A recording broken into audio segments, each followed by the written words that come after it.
Black Dolphin Prison is not designed to hold people. It is designed to erase them. Located in Black Dolphin Prison, this facility was built with a single purpose: permanent containment. Every man sent here is serving a life sentence. There are no parole hearings, no early release, no expectation of freedom. From the moment an inmate arrives, the message is clear: the outside world is over. Black Dolphin does not rely on chaos or visible brutality to enforce control. It relies on precision. Every movement is scripted. Every posture is enforced. Every second is monitored. This is not a prison that reacts to behavior. It is a prison that prevents behavior from forming. To understand Black Dolphin, you have to understand why it exists. Russia has many prisons. Some are harsh. Some are overcrowded. Some are violent. But Black Dolphin was created to solve a different problem. What do you do with inmates who cannot be rehabilitated, cannot be reintegrated, and cannot be allowed to influence others? You remove them completely. Black Dolphin houses individuals convicted of the most severe crimes under Russian law: serial murder, mass murder, terrorism. The crimes themselves are not the focus inside the prison. Once an inmate enters Black Dolphin, their past no longer matters. What matters is compliance. The arrival process sets the tone. Inmates are transported under extreme security. Upon arrival, they are immediately blindfolded. This is not temporary. The blindfold remains in place whenever they are moved within the facility. The purpose is not secrecy. It is disorientation. Inmates are not allowed to learn the layout of the prison. They are not allowed to form spatial memory. They are not allowed to understand where they are. Every transfer reinforces the same message: you will never know this place. When an inmate is moved, guards force them into a bent posture, head down, arms restrained behind the back. This posture is mandatory. It is enforced without exception. The posture serves two functions. Physically, it limits resistance. Psychologically, it enforces submission. This posture is not a response to misbehavior. It is the default. Inside Black Dolphin, innocence or guilt is irrelevant. The system assumes permanent risk. Cells are small, concrete, sparse. There is no personalization, no decoration, no visual identity. Everything is designed to minimize stimulation. Isolation is constant. Inmates are held alone. They do not interact with one another. There is no communal movement, no shared spaces. Even when inmates are taken out of their cells, they are never allowed to see each other. The prison does not want relationships to form. Relationships create identity.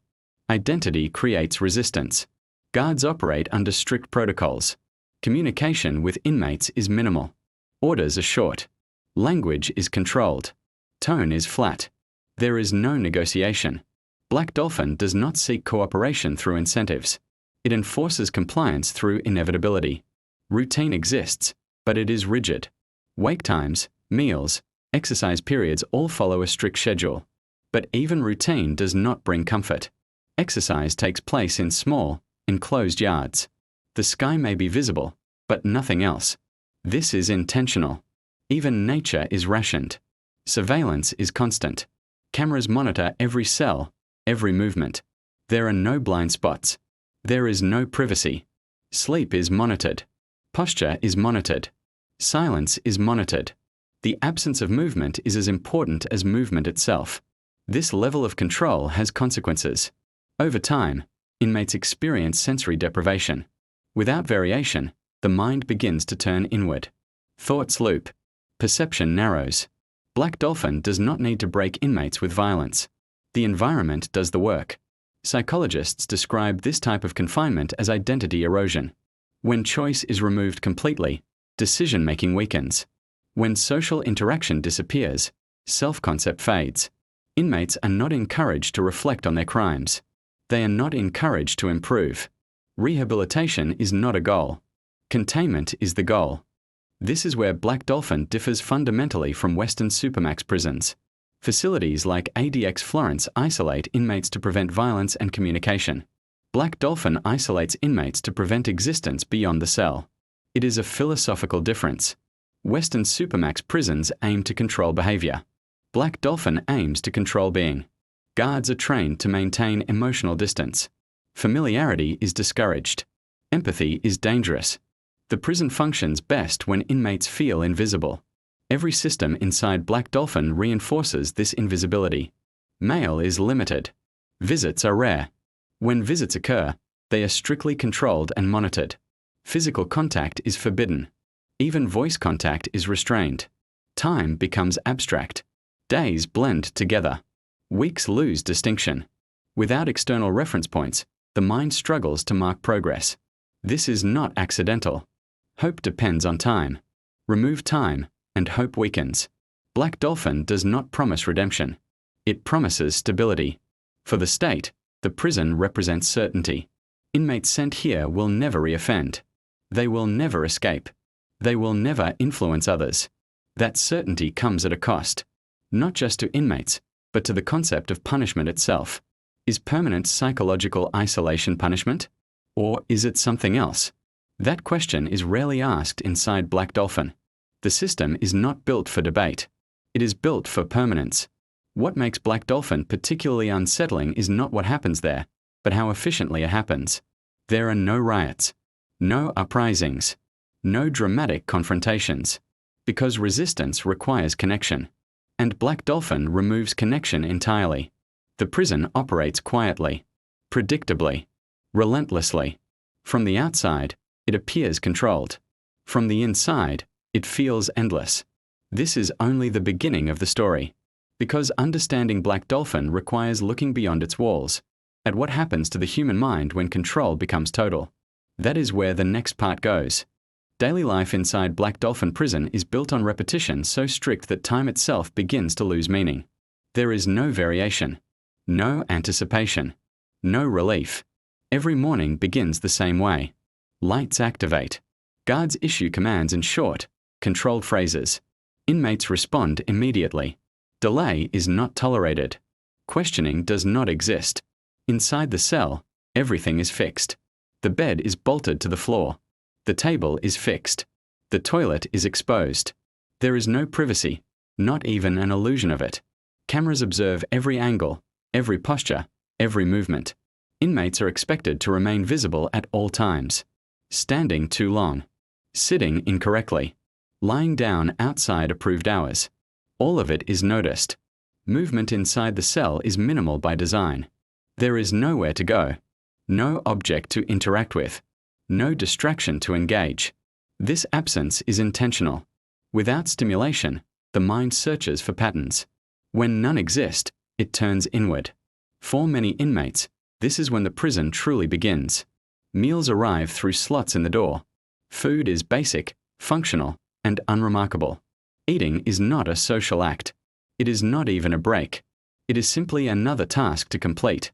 Inmates eat alone, in silence, under observation. There is no conversation, no choice, no ritual beyond consumption. Exercise, when allowed, takes place in small, enclosed yards surrounded by high walls. Inmates are escorted blindfolded, restrained, and bent forward. They are positioned carefully, then left alone. Even here, freedom is limited. The yard is not a space for movement. It is a space for controlled exposure. A patch of sky. A moment of air. Nothing else. This is the closest most inmates come to the outside world. Interaction with guards remains strictly procedural. Guards do not engage in conversation. They do not offer explanations.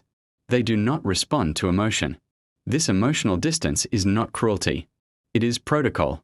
Black Dolphin relies on predictability.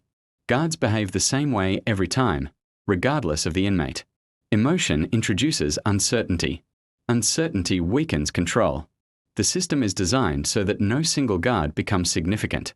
Authority is collective, anonymous. This prevents inmates from forming attachments, alliances, or strategies. Over time, this anonymity erodes the sense of opposition. There is no them to resist, only the system. Psychological pressure accumulates slowly. Without social interaction, inmates lose reference points. Language deteriorates. Internal dialogue replaces external communication. Thoughts repeat. Memories distort. Emotions flatten. Some inmates report losing track of years entirely. Days blur into one continuous present. Without markers, time ceases to function normally. This effect is not accidental. Time awareness sustains hope. Black Dolphin removes it. The prison does not attempt to extract confessions, remorse, or insight. It does not offer programs aimed at rehabilitation.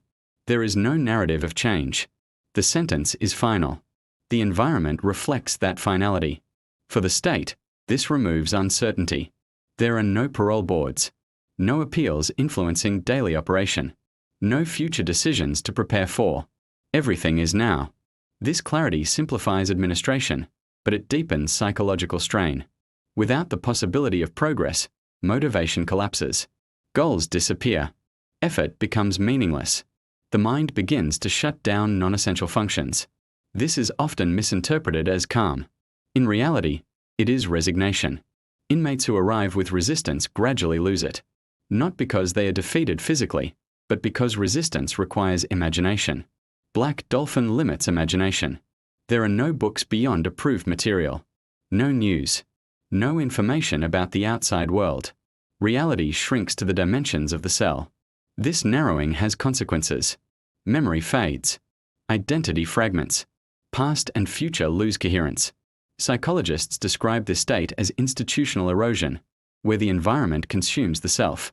Inmates are not encouraged to reflect on their crimes, not because reflection is dangerous, but because it is irrelevant. Inside Black Dolphin, the crime is already resolved. Only containment matters. Medical care exists, but it is functional rather than therapeutic. The goal is maintenance, not recovery. Mental health services are limited. Emotional distress is managed through observation and control, not dialogue. This reinforces the message: endurance is expected. There is no incentive to communicate suffering. Visits from family members are rare and tightly regulated. Physical contact is prohibited. Communication occurs under supervision, often through barriers. These visits do not restore connection. They highlight absence. For many inmates, family contact becomes painful rather than comforting. It reminds them of a world that no longer exists for them. Some inmates choose to stop visits altogether. This choice is not uncommon. Detachment becomes easier than longing. Black Dolphin does not need to encourage despair. The environment does it naturally. Guards observe behavioral changes carefully. Sudden stillness, withdrawal, or altered posture are noted. The system monitors compliance, not well-being. As long as the inmate follows rules, the prison functions. The absence of violence is often cited as evidence of success. But success depends on definition. If the goal is total control, Black Dolphin succeeds. If the goal includes human preservation, the outcome is less clear. The prison does not collapse inmates quickly. It wears them down gradually. Years pass without milestones, without achievements, without narrative. This is the true weight of the sentence. Not the cell, not the guards, but the endless present. Black Dolphin operates on the assumption that some individuals must be removed entirely, not just from society, but from social existence itself. This assumption defines every design choice. The prison is efficient because it is uncompromising. There is no attempt to balance punishment with rehabilitation. There is no internal debate about mercy. The system does not ask whether isolation should end. It assumes it should not. This creates a facility unlike almost any other. Not because it is violent, but because it is absolute. And absolutes leave no space for adaptation. This rigidity is both the prison's strength and its risk. Because when control becomes total, any failure, however small, carries enormous consequence. That tension exists quietly beneath the surface, and it shapes everything that follows. The long-term effects of life inside Black Dolphin Prison do not appear suddenly. They unfold slowly, often invisibly, over years. At first, many inmates attempt to preserve routines of their own. They count days. They exercise in place. They repeat memories deliberately, as if anchoring themselves to a past that still feels reachable. Over time, those efforts weaken. Without variation, routines lose meaning. Counting days becomes pointless when every day feels identical. Memory repetition turns inward and begins to distort. Events blur. Faces fade. Timelines collapse. This is not madness in the dramatic sense. It is erosion. The human mind is built for interaction, choice, and progression. Black Dolphin removes all three. As years pass, inmates often experience a narrowing of emotional range. Strong emotions become exhausting. Joy feels inappropriate. Anger feels useless. What replaces them is flatness. This flatness is frequently mistaken for acceptance. In reality, it is a survival response. When the environment cannot be changed, the mind changes instead. Inmates learn to minimize internal movement, just as the prison minimizes physical movement. Thoughts slow. Expectations disappear. The future becomes irrelevant. This state reduces conflict. It also reduces humanity. Some inmates report losing the ability to imagine alternatives. Not escape plans, but ordinary possibilities. The idea of choice itself becomes abstract. Psychologists refer to this as learned inevitability. Unlike learned helplessness, which is marked by frustration, learned inevitability is quieter. It carries no protest. It simply assumes permanence. Black Dolphin cultivates this condition unintentionally and effectively. The prison does not punish resistance harshly because resistance becomes rare. Not because inmates approve of the system, but because resistance no longer feels possible. This creates a unique paradox. Externally, Black Dolphin appears calm. Internally, it is deeply constraining. The absence of incidents is often cited as evidence of success. But incidents require motivation. And motivation requires belief in impact. Inside Black Dolphin, belief fades.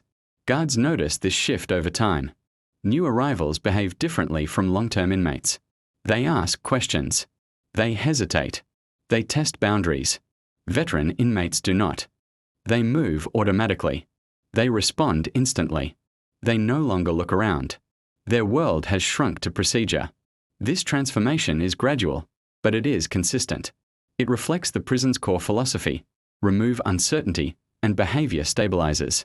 But stability comes at a cost. When inmates lose their sense of time, they also lose their sense of consequence. Days no longer build toward anything. Actions no longer feel significant. This can lead to internal withdrawal so deep that even basic self-care becomes mechanical. Eating becomes fuel intake. Sleeping becomes shutdown. Exercise becomes obligation. There is no sense of growth. The prison does not attempt to reverse this. It does not offer therapy designed to restore agency. That would contradict the prison's purpose. Black Dolphin is not a place of correction. It is a place of conclusion. This finality affects staff as well. Guards operating in such an environment must maintain strict emotional discipline. Empathy risks attachment. Attachment risks inconsistency. Inconsistency undermines control. As a result, guards are trained to remain distant, procedural, and neutral. Over time, this neutrality can harden. The environment shapes everyone inside it. Staff report difficulty separating prison routines from everyday life. Hyper-awareness becomes habitual. Silence feels normal. Emotional restraint carries over. This is not a failure of character. It is exposure. Black Dolphin does not operate through cruelty. It operates through total structure. Structure removes ambiguity. Ambiguity allows resistance. By eliminating ambiguity, the prison ensures compliance. But it also eliminates nuance. There is no space for improvement, remorse, or transformation. These concepts depend on time and possibility. Black Dolphin offers neither. This raises ethical questions that remain largely unanswered. Is permanent psychological isolation a form of punishment, or something beyond punishment? Is safety achieved when humanity is removed? Can a system be considered successful if it functions by erasing identity rather than containing behavior? These questions are rarely addressed publicly. Black Dolphin exists outside most public discourse. It is distant geographically and conceptually. Its inmates are those society has already decided to forget. That forgetfulness enables the system to continue unchanged. Because reform requires attention. And Black Dolphin receives very little. International observers have raised concerns over the years. Human rights organizations have questioned the long-term effects of such isolation. Psychologists have warned about irreversible damage. The prison remains. Its justification is simple: certainty. No escapes. No riots. No influence. In a world that fears unpredictability, Black Dolphin represents control without compromise. But control without compromise leaves no margin. There is no flexibility. No adaptation. No relief valve. The system works until it doesn't. That tension is always present, even if invisible. Because absolute systems do not tolerate error. And when error occurs, It carries consequences far greater than those in flexible environments. Black Dolphin has avoided such errors so far, but its success depends entirely on sustained precision. Every guard, every procedure, every moment. There is no redundancy through humanity, only through control. This makes the prison stable, but brittle, strong, but unforgiving. And that brittleness raises a final question that cannot be answered from outside the walls. What happens to a system designed for eternity when eternity begins to weigh on it? That question does not yet have a visible answer, but it defines the reality of Black Dolphin Prison, not as a place of punishment, but as a place where time itself becomes the sentence. Black Dolphin Prison does not end with an event. It ends with continuation. There is no final day, no milestone, no transformation that marks the passage from one phase to another. For the men inside, the sentence is not measured in years. It is measured in repetition. The system does not expect change. It expects endurance. This expectation shapes everything. Unlike other prisons where inmates mark time through programs, reviews, or transfers, Black Dolphin removes progression entirely. There is no ladder to climb, no benchmark to reach, no promise waiting at the end of compliance. This absence is the prison's most defining feature. Hope is not crushed violently. It is starved. Over long periods, inmates stop imagining outcomes.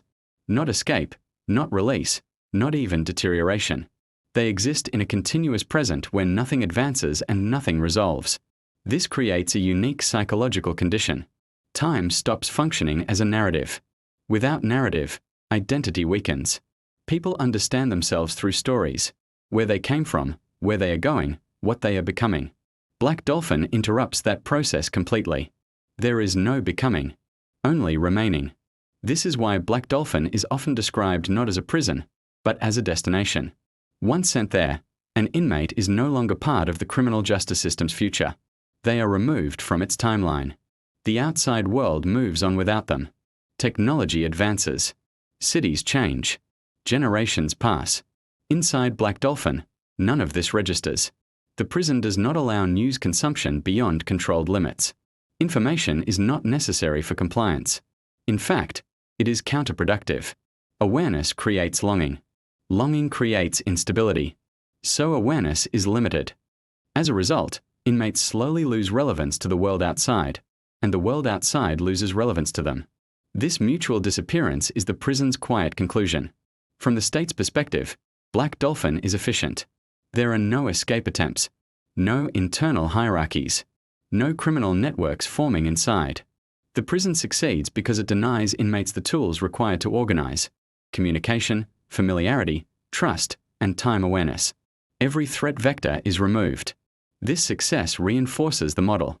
If safety is the metric, Black Dolphin works. If containment is the goal, it exceeds expectations. But if punishment is meant to coexist with meaning, with the possibility of understanding, remorse, or transformation, Black Dolphin offers none. It does not pretend to. The prison does not frame itself as rehabilitative.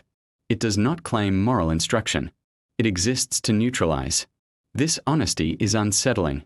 There is no narrative of redemption to soften the reality. No language of correction. Only permanence. For critics, this permanence raises ethical questions that remain unresolved. Is permanent psychological isolation humane? Can a system justify removing a person entirely from social existence? Does certainty outweigh all other values? These questions are not answered inside Black Dolphin. They are answered by policy, distance, and indifference. The prison's remote location is not accidental. Physical distance reinforces conceptual distance.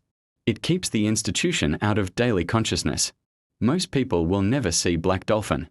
They will never hear from its inmates. They will never encounter its consequences directly. That invisibility allows it to function without scrutiny. Just as silence once protected the mafia in St. Louis, silence now protects Black Dolphin. But silence does not mean absence of effect. The effects exist, inside the minds of inmates, inside the habits of guards, inside the philosophy of modern incarceration. Black Dolphin represents an endpoint, not a solution to crime, but a boundary beyond which society chooses not to look. It is the place reserved for those deemed beyond redemption. That designation carries enormous weight, because once society decides that some people are beyond redemption, It also decides that their inner lives no longer matter. They are reduced to risk profiles, to containment problems, to permanent variables. Black Dolphin is the physical manifestation of that decision. It asks a question without words. What do we do when punishment is no longer enough? The answer, in this case, is removal. Not execution. Not torture. But erasure. Erasure of choice. Erasure of identity. Erasure of time. The prison does not break inmates loudly. It wears them down quietly. Years pass. Faces age. Voices fade. Nothing dramatic happens. And that is precisely the point. Black Dolphin does not seek attention. It seeks completion. For the men inside, the story does not resolve. For the system, it already has. The prison will continue to operate as long as certainty is valued over complexity. As long as society prefers distance to engagement. It will remain a place where nothing happens, because everything has already been decided. In that sense, Black Dolphin is not a warning about brutality. It is a warning about finality.